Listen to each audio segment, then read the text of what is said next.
Hey everybody, what is up? Welcome back to Final Trade. There's this really interesting debate that I see in TCG investing, and it goes like this. Will a draft box of current Magic sets be worth more in the future than a set box? And the interesting part about this is the conclusion is ultimately subjective, and we won't know until the future which one turns out to be the better investment. And the reason is that this set box here, even though it contains fewer cards than this much smaller draft box, this set box has more estimated value of cards in it.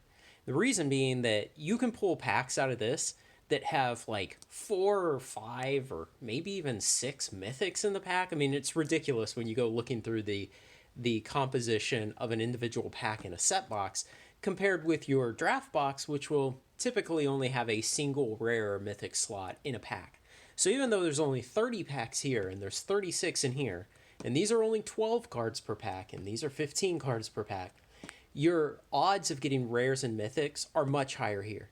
Now, the trade-off is that there are much fewer commons in these set boxes. And so when you open a draft box, you're going to end up with this huge stack of commons, but the commons you get out of here is a much smaller stack. And that was kind of the way it was designed. That's why they're called set boxes. They're for people who want to collect the set. And you can buy a bunch of set boxes and you'll get a greater proportion of the entire set than you will buying a bunch of draft boxes. But here's where it gets interesting when you talk about what the long-term value is.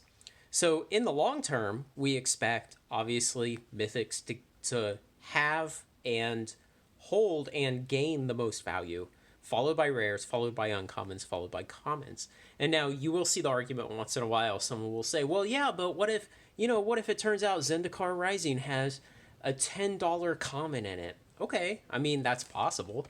It can always happen. But the reality is it doesn't happen very often, and it's much more likely that your rares and mythics are where the value is at.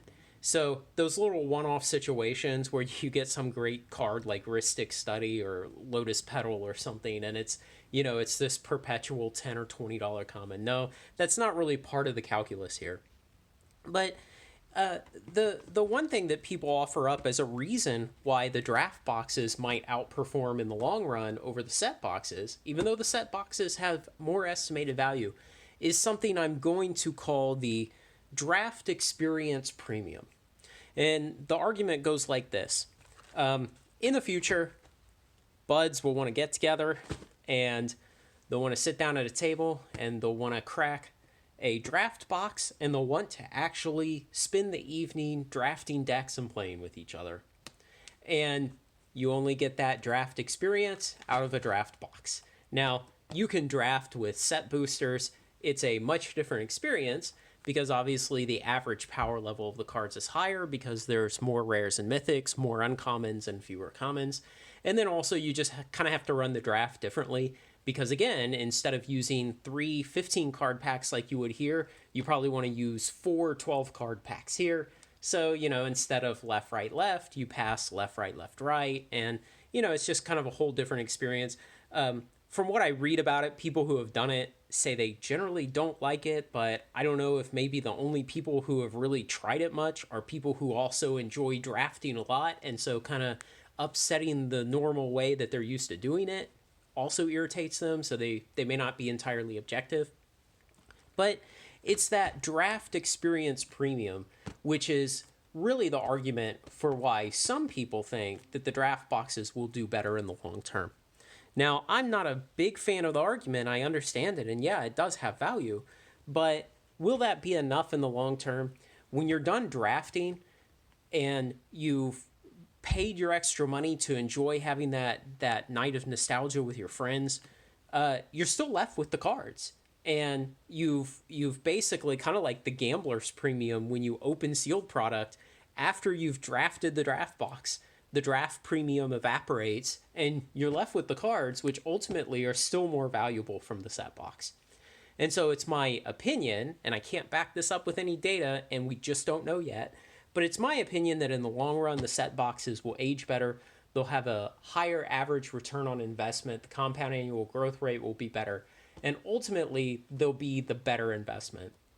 But I think you could see interesting things like once in a while you'll have some kind of sudden surge in popularity for some set. You know, there's some nostalgic bit. Like maybe right now we're waiting for Kamigawa Neon Destiny to come out, and you might potentially see something where in the future, let's say that original Kamigawa had set boxes and draft boxes, you would see people suddenly say, "Oh man, yeah, let's go out with all my friends and we'll buy an old draft box of Kamigawa and we'll pop it open and draft it," you know. And so I could imagine situations in the future like that where for short time periods the draft boxes suddenly outperform. But on the long timelines that we're thinking about and the kind of buy and hold strategies and in that context, I think the set boxes long term will be better. But I could be wrong. So let me know what you think. If you have any other different thoughts about this, or maybe there's some aspect of it that I'm missing, let me know. If you like this kind of thing, like, comment, share, and subscribe, and join me on Final Trade. Thanks a lot.